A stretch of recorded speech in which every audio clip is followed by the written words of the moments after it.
I know that you were supposed to start with HSBC in March, so if you could just introduce yourself. I know you did your master's in Oxford, but before that you had done an Open University, and then you did the City Investment Training course. So your entire journey from your university into City Investment Training and then eventually into HSBC, right? Okay, no problem. Yeah, good to see you guys as well. Well to see you as well. I can definitely attest to the arrogant comments you made earlier.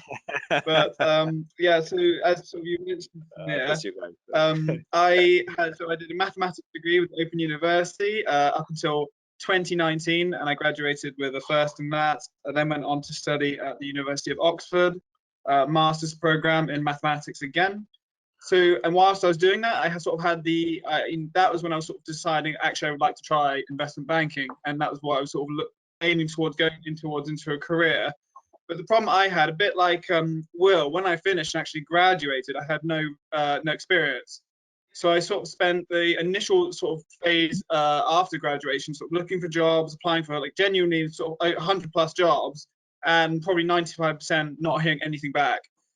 So that was sort of a couple of months of doing that, and I was sort of getting frustrated. And sometimes you get through the first or second round, but you're not don't know enough about sort of technicals to ever actually fully convert any of those opportunities. So then obviously I came and did the course with you, Samir, in sort of February of last year. And one thing for me that really did help was, as you sort of said as well, Will, it gives you that sort of exposure and gives you the sort of the skills you need to be able to actually convert any of those opportunities that sort of a nice degree or a sort of any good qualifications will open for you. And you really need that. So like obviously my degree sort of gave me some good positions where I'd sort of hear back from people, but I wasn't able to actually do anything with that, because then as soon as I get to the third or fourth round, I would sort of struggle with the sort of technical questions, because I had actually applied for HSBC for their graduate program the year before.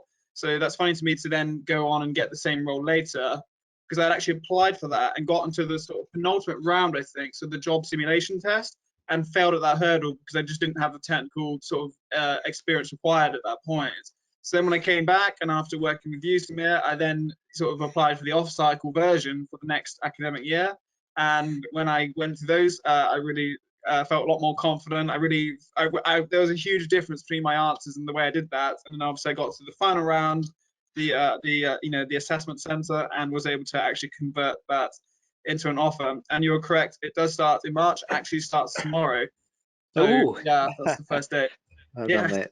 Well done. Yeah, All so right. that's sort of from there, from university to now. That's kind of the story. That's fantastic. That's a big deal, mate. So best of luck with HSBC. It's a big deal, right?